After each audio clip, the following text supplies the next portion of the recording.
Salut et bienvenue dans une nouvelle vidéo. Aujourd'hui, on va parler nettoyage caméra, lentilles, capteurs, accessoires avec le Nikkor BB2 et un lens pen. Donc, on va commencer avec un petit unboxing du BB2. On a un premier emballage, un deuxième emballage, une petite carte de protection. Dedans, on va retrouver le câble d'alimentation et le BB2 qui est juste là. On va avoir un manuel d'utilisation et un petit sachet anti-humidité. Pour le lens pen, hop, une petite tirette, c'est assez pratique pour le sortir. Et on va avoir du coup le lens pen à l'intérieur. Pour le Nikkor, donc je l'ai déjà déballé, il a été chargé. Qu'est-ce qu'on va avoir? Donc c'est un produit qui va servir à nettoyer vos caméras, les capteurs, les optiques. De quoi il se compose? Donc on va avoir déjà un petit capuchon pour protéger qu'il n'y ait pas de poussière qui rentre à l'intérieur. Ici, on va avoir le filtre qui va permettre également d'être nettoyé pour que les poussières ne rentrent pas dans le ventilateur afin de ne pas en propulser sur vos appareils. On a un bouton d'allumage et un port USB type C pour la recharge.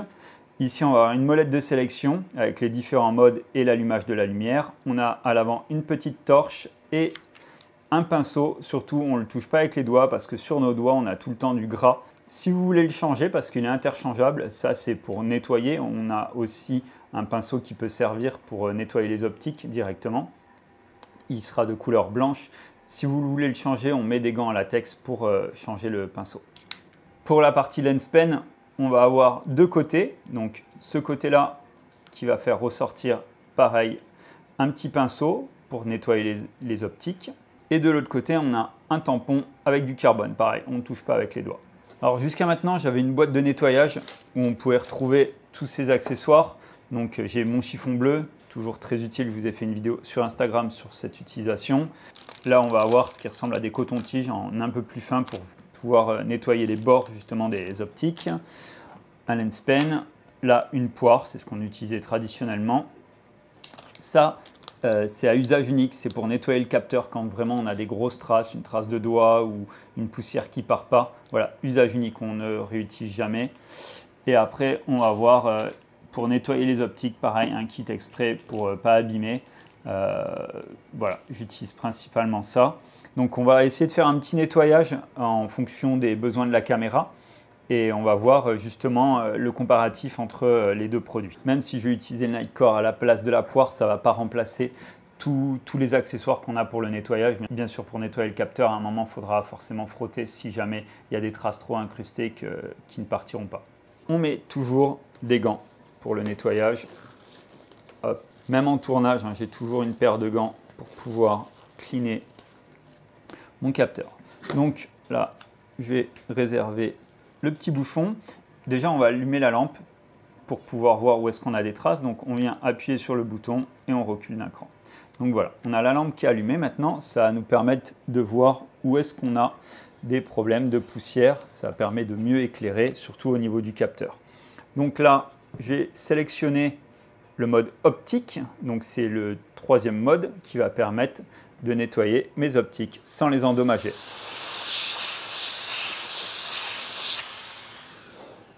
Et déjà, on a un travail qui est à peu près bon.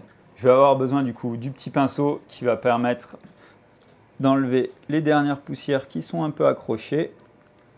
Hop là. J'ai pas de traces sur l'optique. Je remets un coup de soufflette. Voilà. Donc là, mon optique est propre de ce côté-là. J'ai un petit peu de poussière sur la caméra, donc avant d'ouvrir la caméra, on va venir nettoyer la caméra et là, on va enclencher le mode turbo, c'est le mode le plus puissant du Nikkor. Et je vais appuyer dessus et ça va me permettre de souffler un peu partout.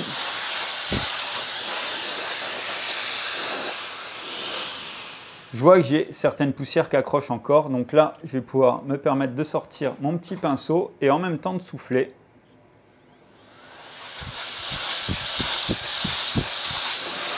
On voit que ça marche quand même super bien.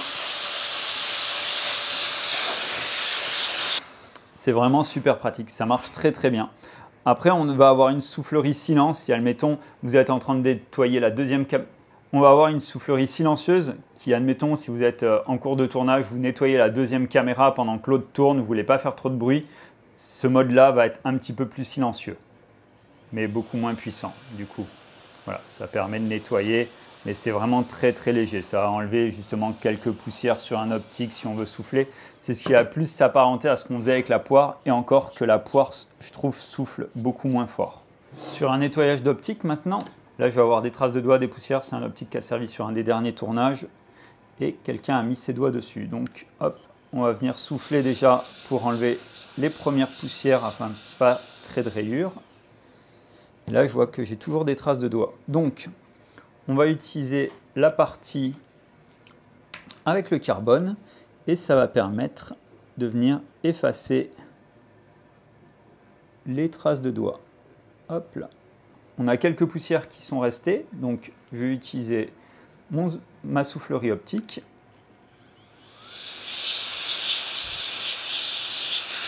Et voilà. Donc là, on est plutôt pas mal. Et je vais juste terminer avec le chiffon bleu de passer un coup dessus. Et là, on a une optique qui est complètement clean. Je fais un dernier coup de soufflette au cas où sur le chiffon on puisse avoir quelques poussières. Voilà, et voilà. Et là, on a une optique qui est complètement clean.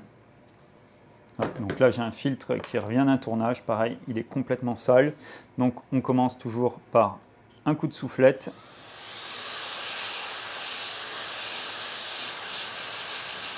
Donc là, on voit que j'ai encore des traces. Donc, je vais utiliser le tampon carbone pour venir nettoyer.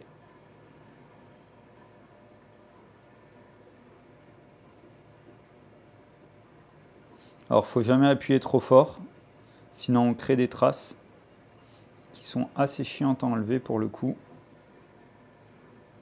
On fait des petits ronds comme ça.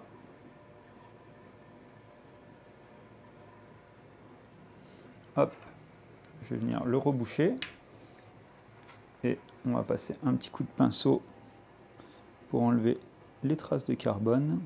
Ça a l'air pas trop mal. Je souffle un coup.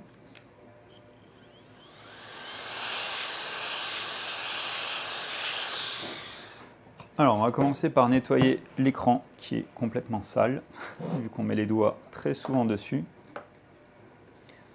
Donc, là, je viens passer un coup de soufflette, toujours, on ne sait jamais, on peut toujours rayer avec un chiffon. Hop, et je viens nettoyer mon écran. Ne jamais mettre le capteur vers le haut, on va toujours légèrement l'incliner, ça évite que les poussières retombent dedans. Et là, avec la lumière, on va pouvoir scruter le capteur. Donc là, je vois que j'ai une poussière dessus qui va forcément se voir à l'écran. Elle est assez grosse. Donc, je choisis mon mode optique qui ne va pas endommager le capteur quand je vais venir souffler. On va commencer à souffler à l'extérieur. Et on vient...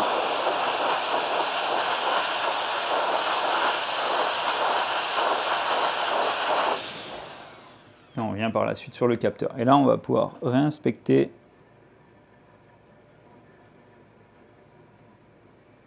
le capteur est nickel. Donc, je ne vais pas y toucher.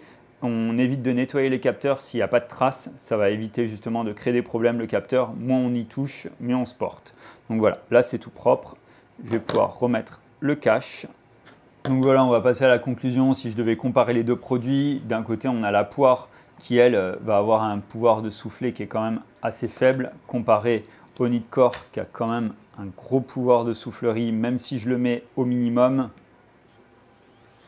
Ça souffle déjà beaucoup plus fort. Donc gros avantage au Nitecore. Donc un gros point positif pour le Nitecore par rapport à la poire. La poire va être plus légère, un petit peu plus petite et encore qu'il y a des poires plus grosses.